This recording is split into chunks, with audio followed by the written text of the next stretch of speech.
एक साधु स्वभाव के व्यक्ति थे। वो रेलवे स्टेशन पर बैठे हुए थे और रामायण पढ़ रहे थे।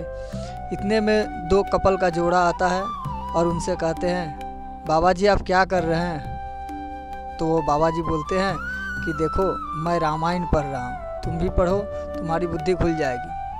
तो वो दोनों कपल के जोड़ा देख करके हंसने लगते हैं और कहते हैं, आप लोग भी ना भूतकाल में जीते रहते हो। इतने में ट्रेन आ जाती है और वह दोनों व्यक्ति और वह जो साधु स्वभाव के लोग थे वो तीनों ही एक कंपार्टमेंट में चढ़ जाते हैं। गाड़ी आगे निकल जाती है।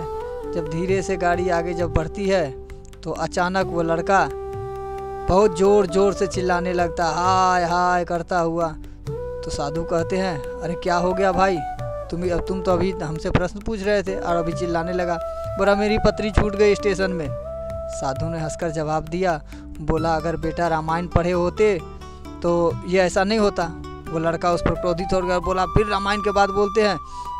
इतने में साधु जी ने बोला, आपको अगर रामायण पढ़े होते तो यह पता होता कि जब भगवान गंगा पार कर रहे थे केवट के नाव में, तो भगवान ने पहले माता जानकी को बैठाया था, फिर लक्ष्मण सहित खुद बैठे थे। अगर आपने रामायण पढ़ी होती तो आपको यह पता होता और आपकी बीवी भी आपसे ना छूटती और आप भी चले जाते। अब व्यक्ति को अपने किए पर पछतावा होने लगा, लेकिन अब क्या करे जब चिड़िया चुग गई खेत। कहते हैं ना, अब पछता के क्या करे जब चिड़िया चुग गई खेत। रामायण सिर्फ किताब नहीं है, आध्यात्मिक चीज़ है जो ज़िंदगी में जीने की राह सिखाते हैं। तो आप लोग भी रामायण पढ़िए और मंगलमय रहिए।